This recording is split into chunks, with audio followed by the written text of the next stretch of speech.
The bells of liberated Paris, the very air in my beloved Paris during the suffocating month of August in 1944, was a tangible thing that you could almost taste upon your tongue. It was distinctly metallic, like the grim flavor of old blood mixed with a pervasive, unspoken fear. And it was made thick with the choking dust of 4 long years of occupation.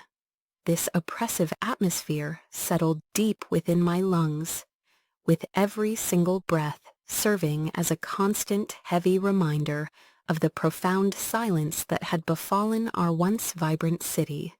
The entire city seemed to hold its breath, suspended in a state of anxious waiting for a future that was terrifyingly uncertain. The once joyful laughter in the crowded cafes was completely gone, having been replaced by the harsh, guttural German of the patrols. Their heavy boots echoed on the cobblestones with an unnerving metronomic rhythm that seemed to count down our remaining moments of hope. Over time, I had meticulously learned how to walk through the familiar streets with my gaze perpetually lowered, avoiding any direct eye contact that could be misinterpreted. I trained my face to become a placid, unreadable mask, a carefully neutral expression that revealed none of the turmoil raging within my soul. My entire existence was dedicated to becoming a ghost in my own home, an invisible presence moving through the city I once claimed as my own.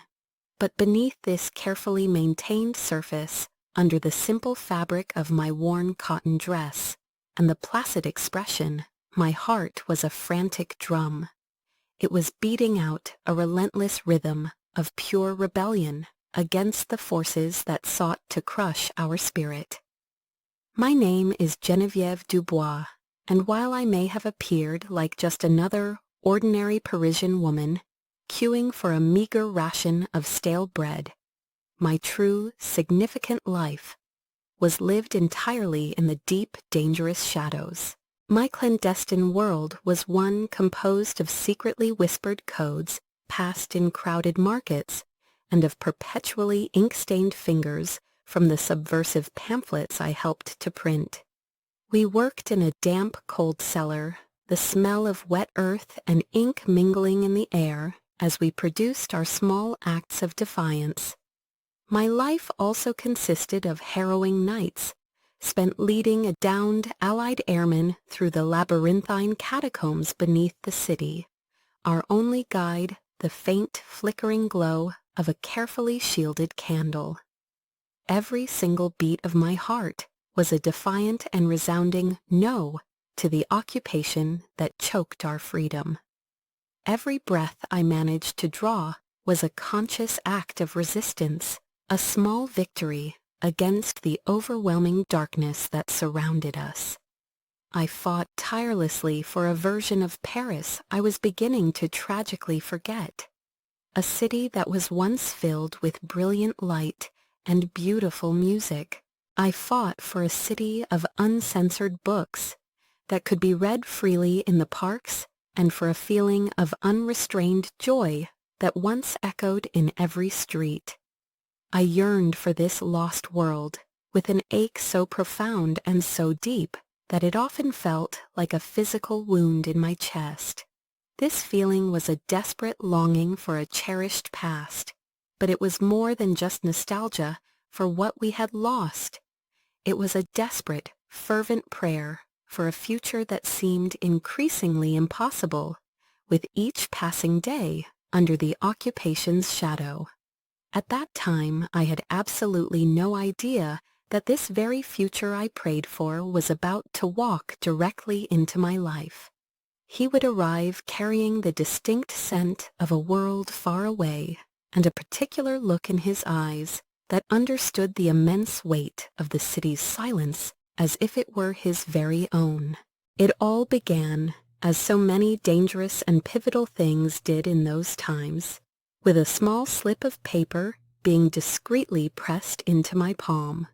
This occurred during a seemingly innocent and routine exchange for vegetables at the local market, a place filled with watchful eyes. The onion I received in return for my ration coupon was pitifully small and already withered, a symbol of our city's starvation. But the secret message, tucked carefully within its dry, rustling layers, was more vital than any food could ever be. The note contained instructions for a package, the details of a new contact I was to meet, and a specific, clandestine location. It directed me to a forgotten bookshop on the Ile de la Cité, its windows so caked with years of grime they looked like the cataracts of an old, blind man. The password I was to use was a single poignant line from the poet Verlaine, a phrase that was both simple and incredibly deadly. That afternoon, as I prepared for the rendezvous, I felt the familiar coil of dread and exhilaration tighten painfully in my stomach. I decided to walk along the banks of the Seine, observing how the water had become a murky, lifeless gray, perfectly reflecting the somber sky above. The hated swastika flew arrogantly from the very top of the Eiffel Tower, appearing like a brutal, bloody red gash against the canvas of the clouds. I hated that symbol with a burning ferocity that felt like a constant fire coursing through my veins, fueling my resolve. I clutched the worn leather strap of my satchel and mentally rehearsed my cover story, my alibi, and all my potential escape routes. This was the litany of my life.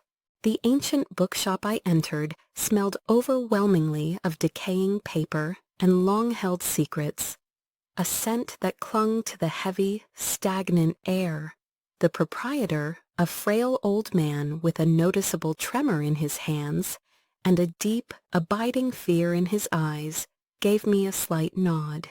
He gestured for me to proceed towards the back of the shop, into the deeper shadows where privacy was more assured. The air in that small space was thick with an almost unbearable tension, a palpable feeling of imminent danger that made my skin crawl. My contact was supposed to have been a woman, an operative code-named as my aunt from the city of Lyon. However, the person who eventually stood up from a shadowy corner was not a woman at all, but a man. He was remarkably tall, and in the dim, dusty light of the back room, he seemed to be made entirely of sharp angles and a quiet, powerful intensity. It was immediately clear that he wasn't French. His entire bearing was different, exuding a kind of coiled stillness that was distinctly foreign to me. He wore the simple, rough clothes of a common Parisian laborer, but they fit him with the noticeable discomfort of a hastily donned costume. His eyes, a deep and thoughtful shade of blue, met mine directly across the small room, and for a single heart-stopping second, the entire world seemed to fall away. Those eyes held absolutely no deception, only a weary, sober assessment of the extreme danger we were both currently in. A shared understanding that needed no words. Before either of us had the chance to speak the crucial password, the small bell positioned above the shop door jangled violently and discordantly. The elderly proprietor let out a sharp, terrified gasp, his face turning pale with a sudden, overwhelming dread that I instantly shared.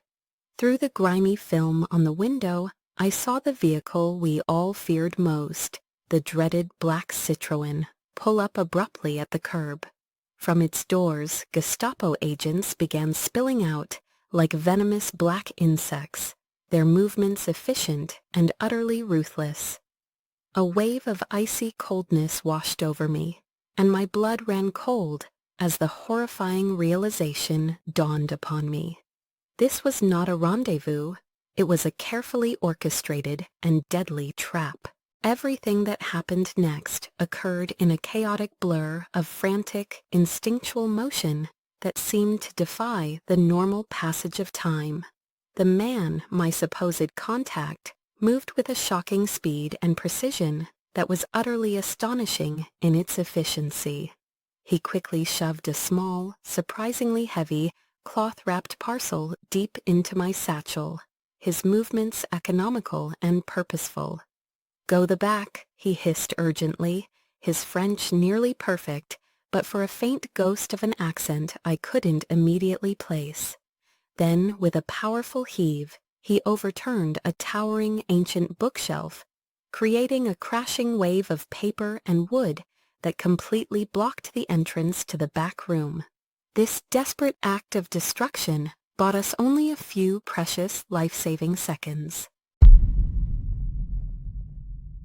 He immediately grabbed my hand, his grip firm and completely impersonal, a gesture that was all business and devoid of any emotion. He pulled me forcefully through a dusty, cluttered storeroom, his eyes already fixed on a high, narrow window that offered our only chance of escape. "Can you climb?" he asked, his voice impressively low and steady amidst the terrifying splintering crash of the front door being broken down by the agents. I could only manage a tight nod in response, my throat constricted with a paralyzing fear that threatened to overwhelm me completely. He boosted me up without a moment's hesitation, his hands strong and sure on my waist, providing the leverage I needed. I scrambled through the opening, landing with a thud in a narrow, foul-smelling alleyway on the other side. He was through the window just a moment later, landing with a silent, cat-like grace that spoke of extensive training and experience. Shouts and angry commands echoed from the now-breached bookshop, signaling that our pursuers were close behind us. We didn't hesitate for even a fraction of a second. We simply ran, our feet pounding against the uneven cobblestones. We twisted and turned through a complex labyrinth of alleys that I knew by heart, the familiar paths of my city, now our only sanctuary. The terrifying sounds of pursuit would fade and then grow louder again, a horrifying and relentless game of cat and mouse played out in the city's hidden veins. He moved with a soldier's practiced economy of motion, never wasting a single step, his sharp eyes constantly scanning and assessing our surroundings for threats. At one critical point, we were forced to flatten ourselves into the darkness of a recessed doorway as a German patrol marched past. Their menacing, hobnailed boots struck sparks from the stones just inches from where we were desperately trying to hide our presence. In that confined space, I was pressed tightly against him, my face buried against the rough, scratchy wool of his laborer's jacket.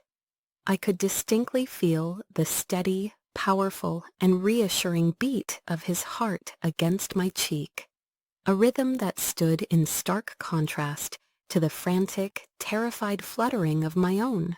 I could smell the clean, simple scent of soap on his clothes, and something else entirely, something reminiscent of the open air of a place far from this suffocating, occupied city. In that small, dark space, with death just a single breath away, a strange and unexpected sense of calm washed over me. The steady rhythm of his heart against my skin was a grounding force in the swirling chaos of my fear and adrenaline. It was a simple, biological fact, yet it felt like a profound communication, a silent assurance in the face of imminent danger. For the first time in what felt like an eternity of solitary struggle and clandestine operations, I felt a powerful and undeniable truth settle within me. I was not alone in these oppressive shadows anymore. I was sharing this perilous moment with someone whose calmness was a shield. This realization did not erase the danger, but it fundamentally changed its nature, transforming it from a solitary burden into a shared trial. A fragile, unspoken alliance was being forged between us, bound by the shared threat and the darkness that concealed us from our enemies. He expertly led us to the desolate riverbank, to a forgotten place where the sewer grates were old and heavily rusted from years of neglect. With a low grunt of immense effort, he managed to pry one of the heavy iron grates open, revealing a dark, uninviting maw leading into the city's underbelly. "In," he commanded softly, his voice leaving no room for argument or hesitation, his focus entirely on our survival. Without speaking a single word, I obeyed, descending into the oppressive darkness, the foul, overwhelming stench rising up to meet me like a physical wave. He followed me down immediately, carefully replacing the heavy grate above us, which plunged us into a disorienting world of dripping water and our own echoing footsteps. We were now forced to navigate the hidden tunnels of Paris's underbelly, a secret city that existed beneath the occupied one. When he finally came to a stop, it was in a relatively dry cistern, a small pocket of sanctuary deep within the sewer system. The space was lit by a single weak beam of pale light that filtered down from a grate positioned high above our heads. In that faint illumination, we stood together, both of us completely breathless from our frantic escape, our clothes and skin filthy, but undeniably alive. He turned to face me, and the faint light caught the streaks of grime on his face, highlighting the sharp lines of his jaw. His serious blue eyes, which seemed to absorb what little light there was, were focused intently on me as he finally broke the silence. "I'm sorry about that," he said, his voice a low, controlled rumble. "The rendezvous was compromised from the very beginning." "Who are you?" I asked, my voice barely a whisper, the words feeling fragile and small in the vast, echoing darkness of the cistern. "My name is Ethan Riley. I am a captain in the American Intelligence Services," he stated, watching me closely and carefully gauging my reaction to this revelation. "I'm with the OSS, and I am currently working with your people, the brave members of the Free French Resistance Movement. An American here, fighting alongside us in the heart of Paris." The idea was almost too much to comprehend. Hope, a dangerous and long unfamiliar emotion, began to flutter weakly in my chest like the wings of a trapped bird. "The package?" I asked, my hand instinctively moving to gesture towards the heavy weight now concealed within my satchel. The word American hung in the damp air between us, carrying with it the weight of an entire world of possibilities and distant armies. It was a concept so foreign, so filled with the promise of liberation, that it felt almost like a dream in our grim reality. For a moment, the oppressive weight of the last 4 years seemed to lift ever so slightly from my shoulders, replaced by a fragile, tentative spark. This man was not just another fighter, he was a direct link to the powerful Allied forces we listened to on our hidden radios. He represented a tangible promise that we were not forgotten, that the world beyond our occupied borders was fighting its way towards us. This sudden, unexpected glimmer of hope was both exhilarating and terrifying, for it made the potential for loss so much greater. "Maps," he said simply, the single word carrying immense strategic importance. "They are detailed maps of all the German defensive positions around the city. We need to get them out tonight." He looked at me then, a real, genuine look, not as a contact or a mission asset, but as a fellow human being. "You were incredibly brave back there in the bookshop. You didn't panic for a single moment." "Panic is a luxury we can no longer afford in this city," I replied, the words sounding hollow and weary, even to my own ears. "Welcome to Paris, Captain." A faint ghost of a smile touched his lips for the first time, a small gesture that completely transformed his face, chasing away some of the deep-seated weariness in his eyes. "Call me Ethan," he said, his voice softening slightly, creating a small island of intimacy in the vast, cold darkness of the sewer. That night, deep in the belly of the city, a profound and immediate connection was forged between us, born of shared danger and urgent, whispered words. I helped him get the crucial maps to the next vital link in the resistance chain, a grizzled barge captain waiting silently on the Seine. Before he melted back into the oppressive shadows of the Parisian night, he pressed another small slip of paper into my hand. This time, however, it wasn't a mission with codes and instructions. It was simply a time and a place. The note specified a small café in Montmartre, one known for its discretion and its sympathetic owner. 3 days, he said, his voice a low murmur that was almost lost to the sounds of the city. "Be careful, Genevieve." He knew my name, and of course, it made sense that he would know my name for the mission. But hearing it spoken on his lips, with that unfamiliar accent, felt both incredibly dangerous and wonderfully, terrifyingly real.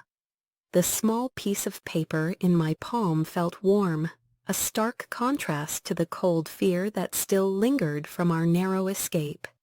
It was an invitation that defied all logic and protocol, a reckless gesture in a world where any deviation from the mission could mean death. Yet as I clutched the note, a part of me knew with absolute certainty that I would go to that café. Those next 3 days were unequivocally the longest and most suspenseful of my entire life, each hour stretching into an eternity of waiting. The city itself felt like a powder keg, ready to explode at the slightest provocation. The air thick with unspoken tension. The news filtering in from the north was a frantic, hopeful whisper on the illegal radios. The Allies were getting closer with each passing day. As a result, the German command was growing more paranoid and desperate, and their raids on suspected resistance hideouts became more frequent and brutal. Every shadow in the street seemed to hold a potential threat, and every unexpected knock on the door sent a violent jolt of pure fear through me. Yet my constant fear was now intertwined with a new humming thread of anticipation that vibrated just beneath my skin. In the quiet moments when the fear subsided, I found myself thinking of his calm, steady blue eyes, and the reassuring strength I had felt in his hands. I replayed the memory of the quiet confidence that seemed to radiate from him, a stark contrast to the pervasive fear that defined our daily lives. He was more than just a soldier or an ally. He was a tangible, living piece of the liberation we all prayed for so fervently. His presence in Paris made the distant promise of freedom feel suddenly, breathtakingly close, a real possibility rather than a desperate dream. He was the embodiment of hope, and the thought of seeing him again became a small, defiant light in the overwhelming darkness of the occupation. The designated café was almost completely empty, the air inside thick with the pungent, earthy smell of chicory, a poor and bitter substitute for real coffee. I sat at a small, wobbly table in the back, my hands wrapped tightly around a cup of the dark, unappealing brew for warmth. I honestly didn't know if he would actually come to the meeting, as it was an incredibly foolish and unnecessary risk for both of us. Then the door opened with a soft creak, letting in a sliver of gray afternoon light, and he was there. He wore the same simple laborer's clothes as before, but he moved with that same unmistakable sense of purpose and quiet confidence. His intense eyes found mine across the nearly empty room, and the breath caught painfully in my throat. He sat down in the chair opposite me, the worn wood groaning slightly under his weight, and placed a tattered copy of Baudelaire on the table. The book's cover was soft with age, its pages yellowed, a silent testament to a time when literature could be enjoyed without fear. "I thought you might like this," he said, his voice a low, resonant rumble that seemed intended just for me, a private sound in the quiet cafe. Our conversations, which began that day and continued over the next few weeks, quickly became my emotional lifeline in the oppressive city. We met in the forgotten, quiet corners of Paris, a secluded bench in the Jardin du Luxembourg, the silent upper floors of a shuttered museum, or the windy parapets of a church overlooking the sprawling city.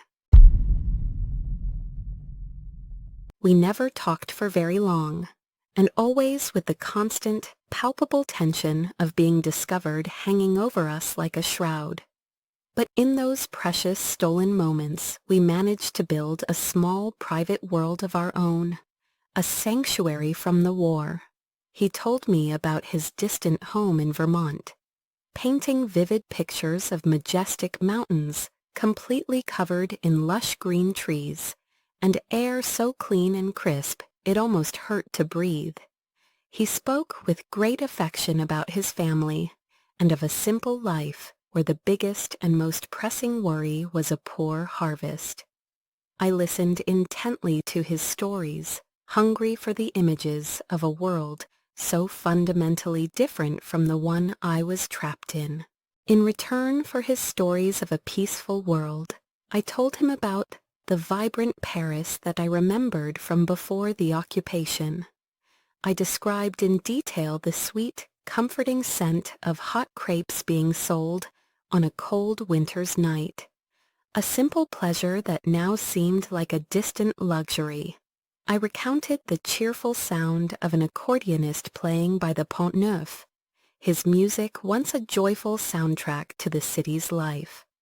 I tried to convey the simple, profound feeling of reading a book in the warm sun without constantly looking over my shoulder in fear.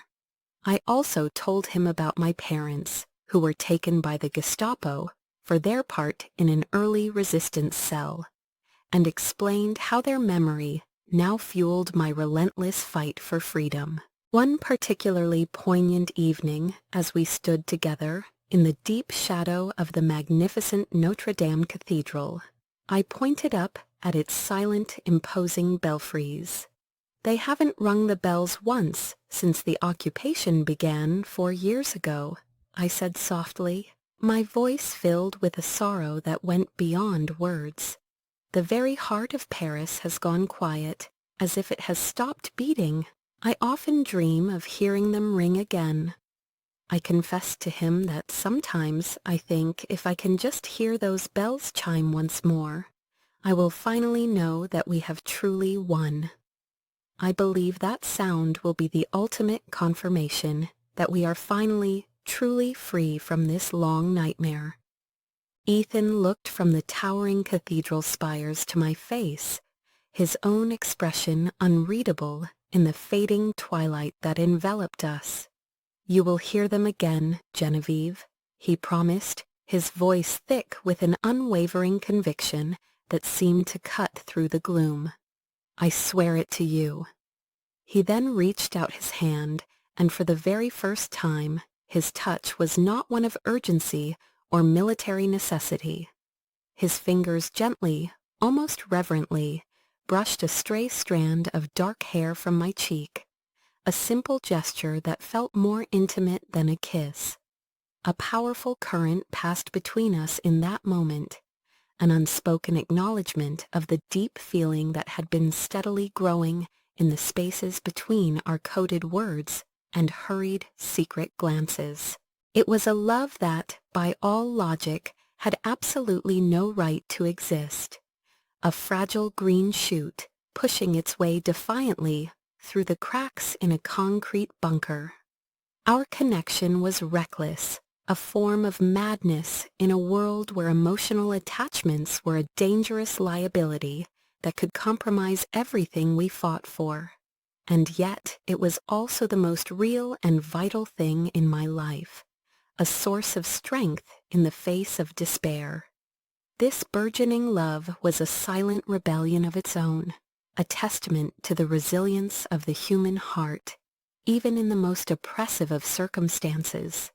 It was a dangerous and beautiful secret that we nurtured in the shadows of a city waiting for its dawn.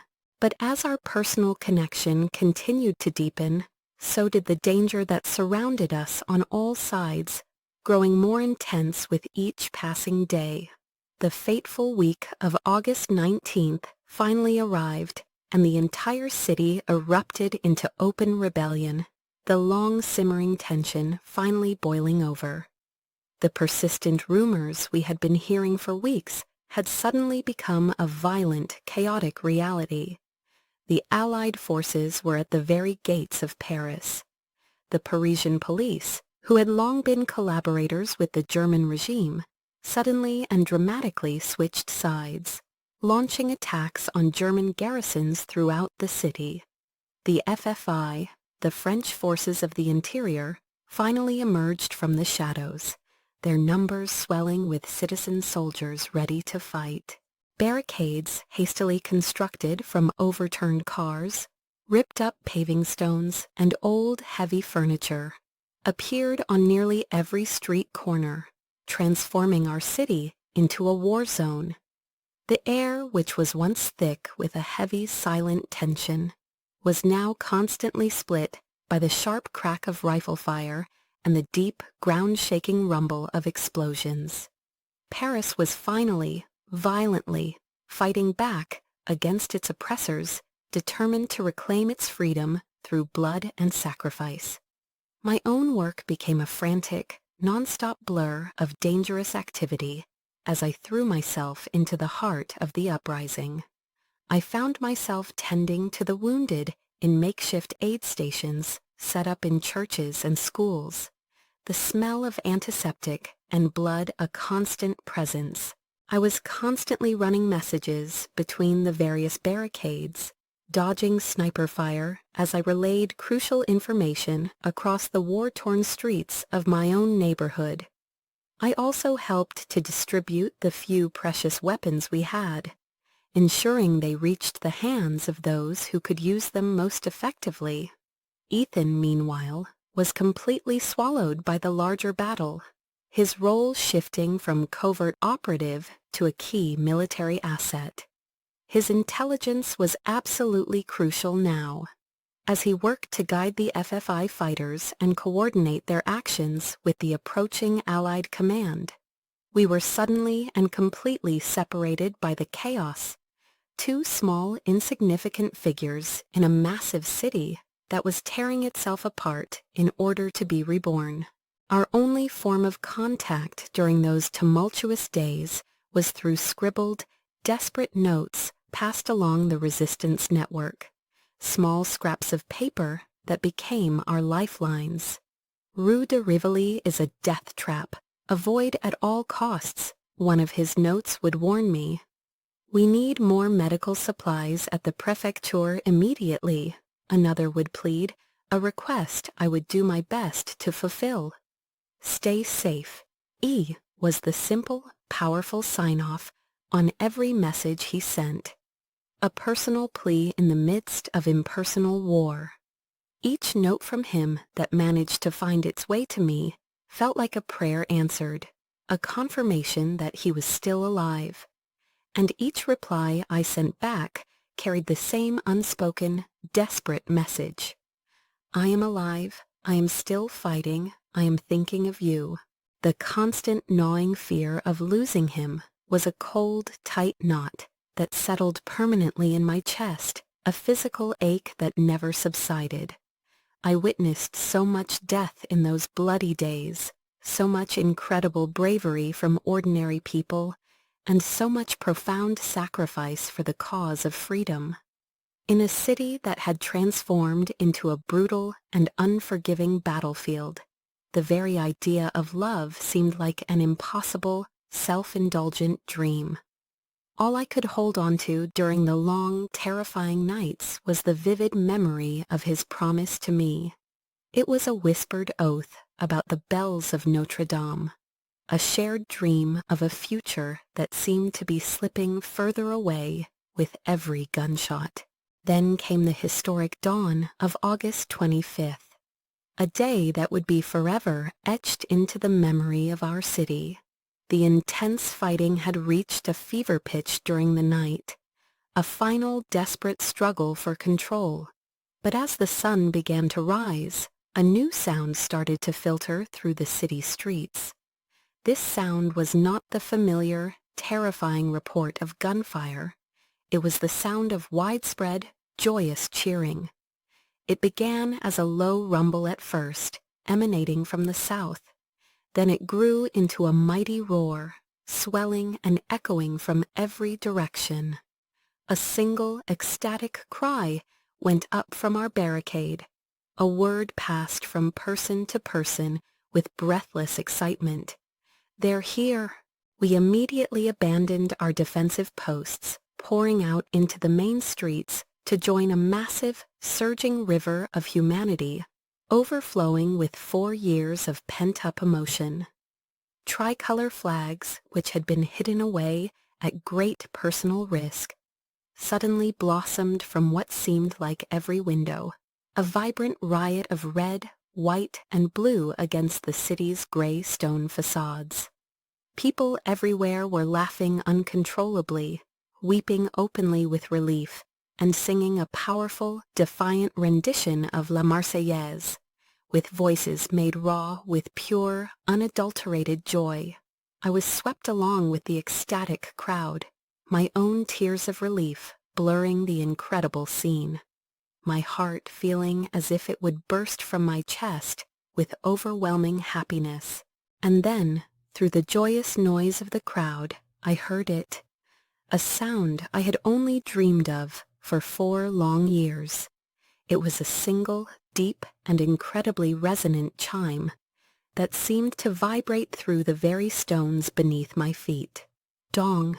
The massive crowd quieted for just a half-second, a collective, citywide intake of breath as everyone registered the significance of the sound.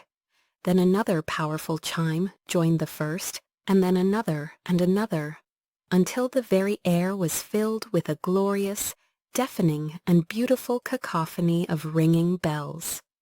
The great bells of Notre Dame were finally ringing out across the city, their song no longer silenced by tyranny.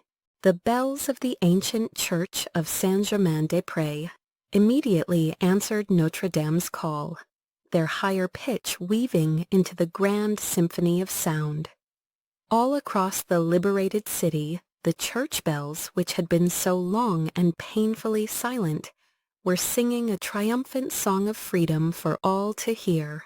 The heart of Paris was finally beating again, its rhythm loud, strong, and utterly triumphant, a declaration of our victory, my promise, our promise, the memory of Ethan's words, his solemn vow to me in the shadow of the cathedral, rushed back with overwhelming force. He had promised I would hear them, and now the impossible had come true, a personal promise, fulfilled amidst a historic liberation. I was pushed along by the jubilant tide of people towards the Place de l'Hôtel de Ville, the center of the celebration. Tanks, not the menacing panzers of the Germans, but American Shermans, were crawling slowly through the crowded streets. Their crews were being mobbed by grateful Parisians who were offering them bottles of wine, bouquets of flowers, and heartfelt kisses. The joy was so immense, so completely overwhelming, that it was almost painful to witness and experience. And yet, in the middle of it all, my soul had only one question, one single desperate need that eclipsed everything else. Where was he? I frantically scanned the countless faces, the different uniforms, my eyes searching, pleading with fate to let him be there. Was he safe? Had he managed to make it through the final brutal days of fighting that had claimed so many lives? The deep-seated fear that I had suppressed for days clawed its way back up my throat, threatening to choke me with its icy grip. It seemed like too much to hope for, didn't it?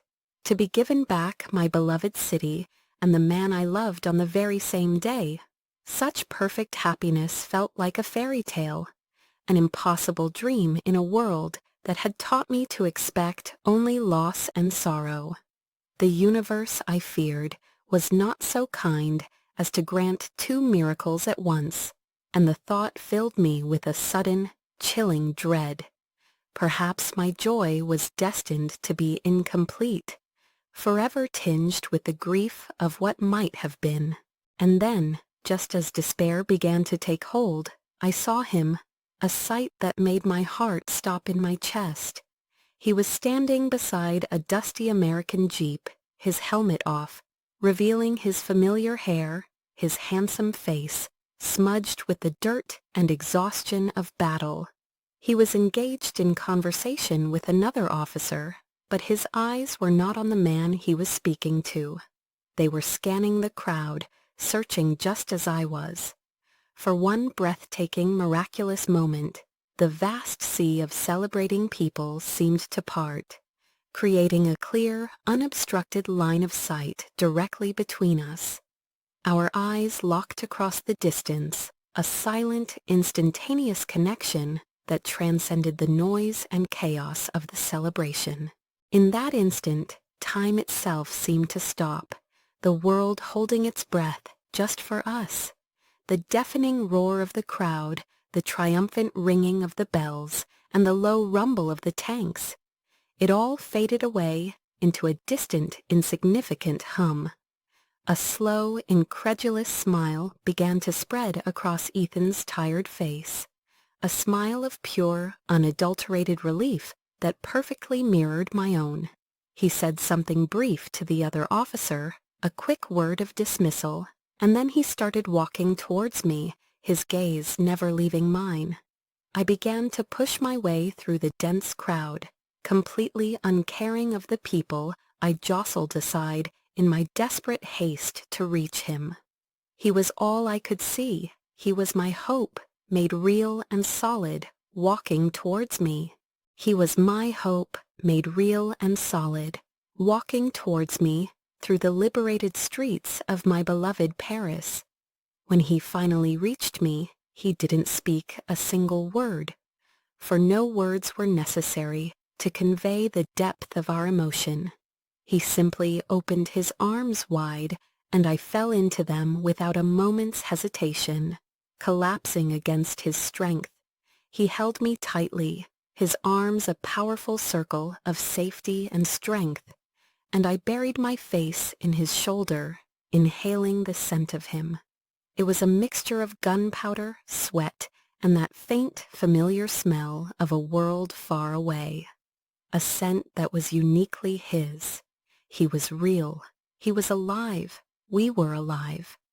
We had somehow, against all odds, made it through the darkness. He pulled back just enough to look down at me, his thumbs moving gently to wipe the streaming tears from my cheeks. His deep blue eyes, which had so often been filled with the heavy weight of his mission and the weariness of war, were now clear and bright. They shone with a fierce, possessive joy that took my breath away, a look that claimed me as his own.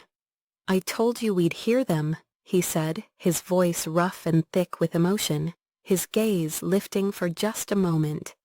He looked towards the soaring towers of Notre Dame, whose triumphant song continued to fill the air all around us, a soundtrack to our impossible reunion. I looked up at him, my heart so full of love and relief that I could barely speak. I cupped his face in my hands, feeling the rough stubble on his jaw, a tangible sensation that assured me he was truly here with me. "You did more than that, Ethan," I whispered, my voice breaking with the force of my emotions. "You brought the music back to Paris." He leaned down then and kissed me, a moment I had both dreamed of and feared I would never experience. It wasn't a hurried, stolen kiss in a shadowy alley, fraught with the danger of discovery. It was a kiss of absolute triumph and profound promise, a kiss taken in the brilliant sunshine of a free city. The bells of liberation served as our witness, their joyous peals blessing our union. It was the definitive end of a long and brutal war for our city, and it was the true, brilliant, and defiant beginning of us, a future we had earned through our struggle and sacrifice. The deep scars of the past 4 years remained etched upon our city and our souls, and the future was still an unwritten page, full of uncertainty. But in that perfect moment, held safely in his arms, with the song of Paris reborn all around us, I knew one thing with absolute certainty.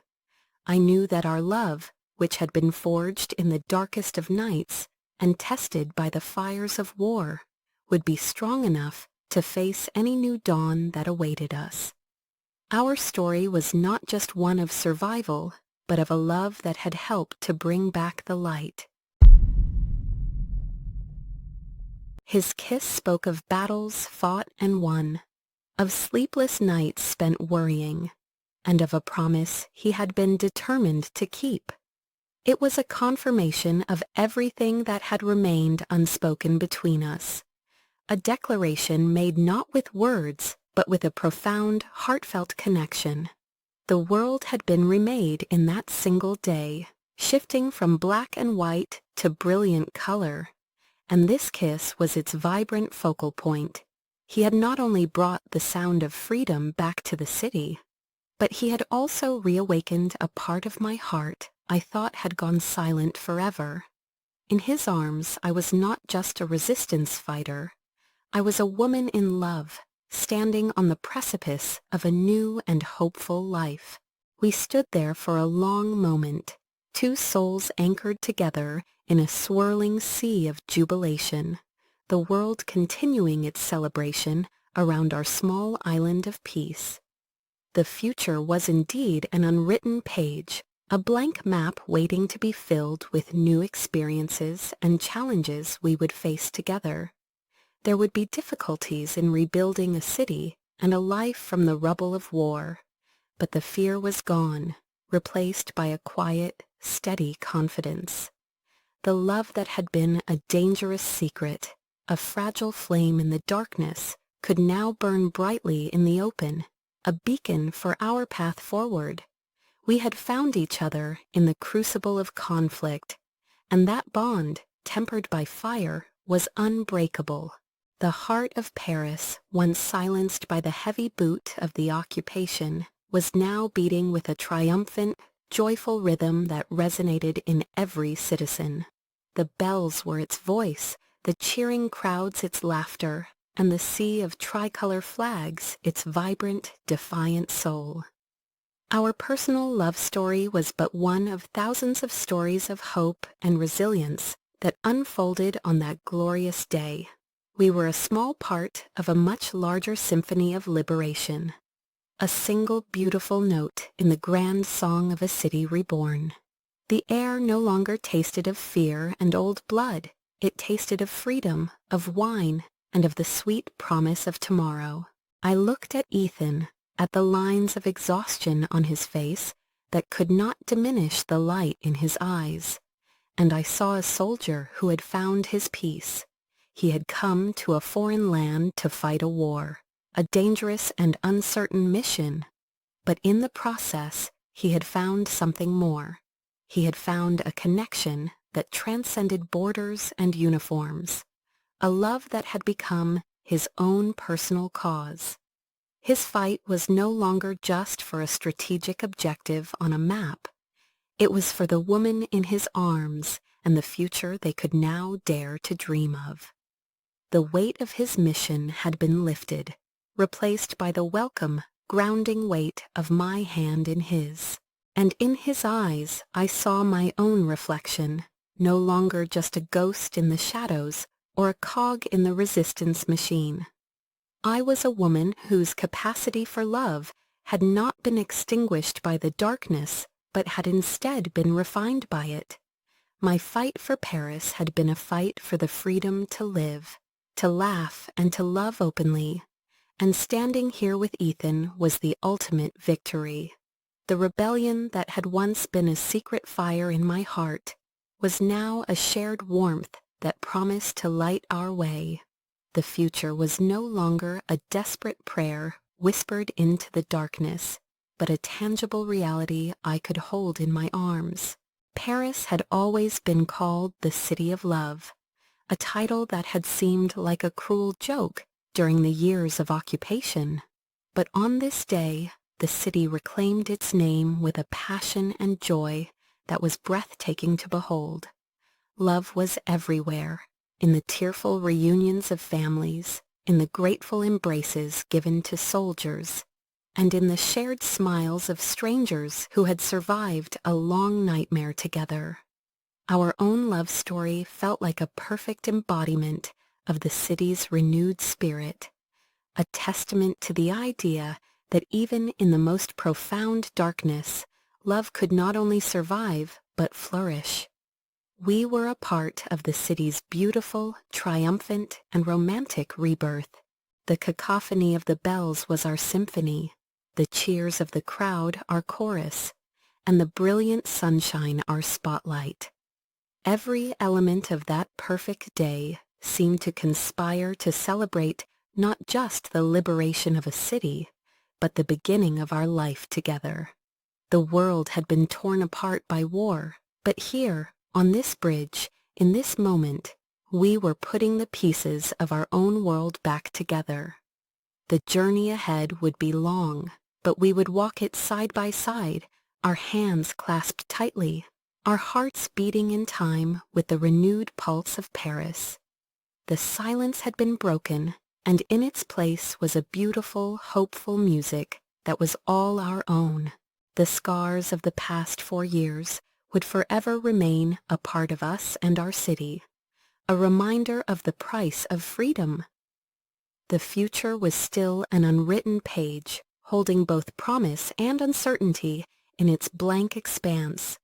But in that moment, held securely in his arms, with the triumphant song of Paris reborn all around us, I knew with every fiber of my being that our love, forged in the darkest of nights, would be more than strong enough to face any new dawn. Our defiant beginning was not just the start of a relationship. It was a promise to the future, a testament to the enduring power of hope, and the unbreakable strength of the human heart in the face of tyranny.